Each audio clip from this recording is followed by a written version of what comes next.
Mr. Impossible by Roger Hargreaves. Mr. Impossible could do the most amazing things. For instance, Mr. Impossible could jump over a house. You try it, it's impossible.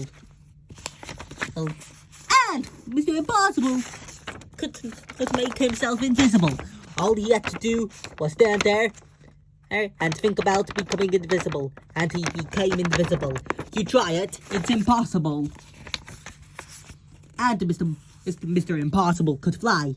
All he had to do was stand there and flap his arms about.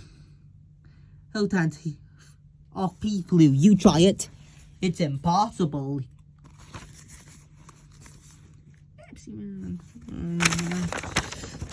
And Mr. Impossible lived in an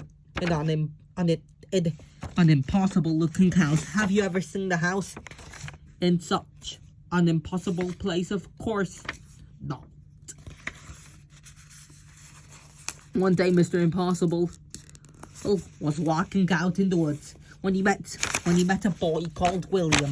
William was on his way to school. "Hello," said Mr. Impossible. "Hello," replied William. "Hello," replied William. "I'm William. I'm impossible," said Mr. Impossible. "Really?" said William. "Really?" smiled Mr. Impossible.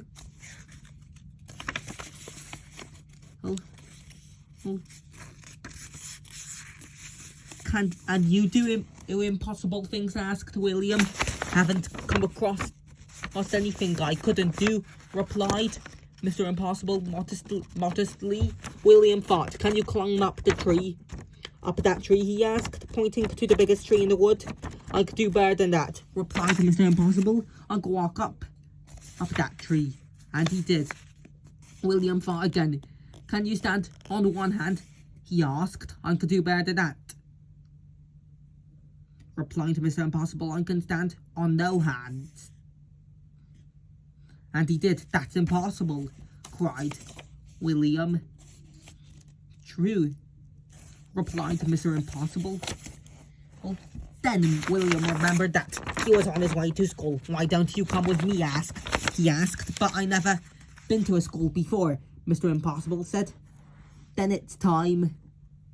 You did," replied William. Come on."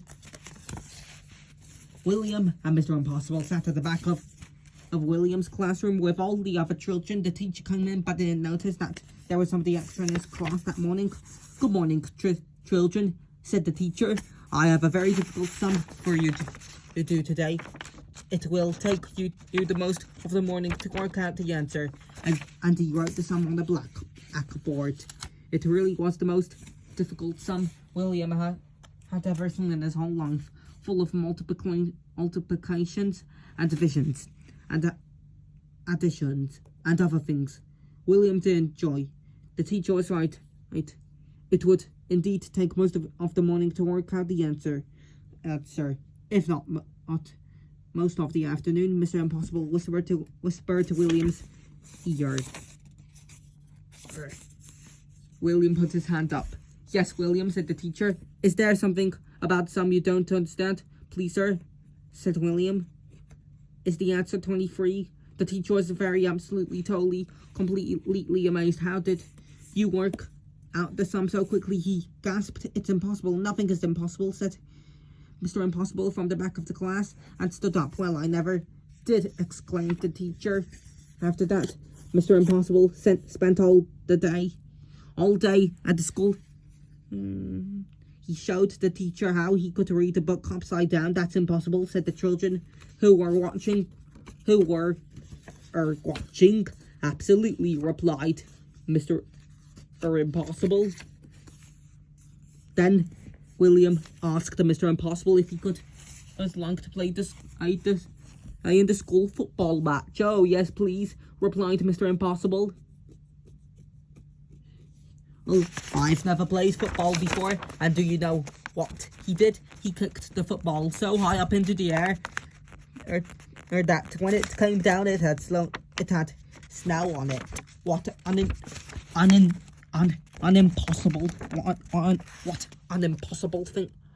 impossible thing to do. Then, and it was time to go home. Mr. Impossible said goodbye to all the people at the school.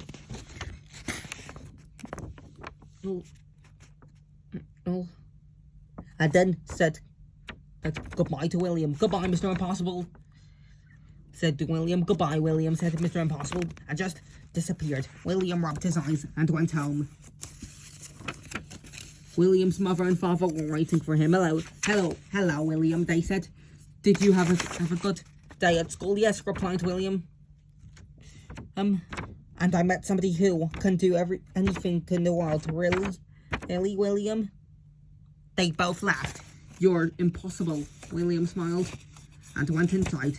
And 100 miles away, a small figure was listening to what William's mother and father were saying, and he grinned, an impossible grin, and then he went to sleep, standing on his head, and we all know that's impossible.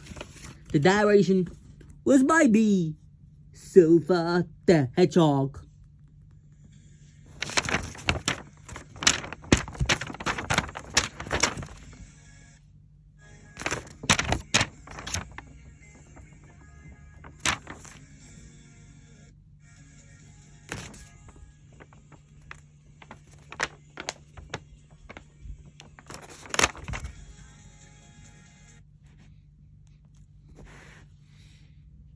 Don't forget to subscribe and GG, and we all know standing upside down is impossible.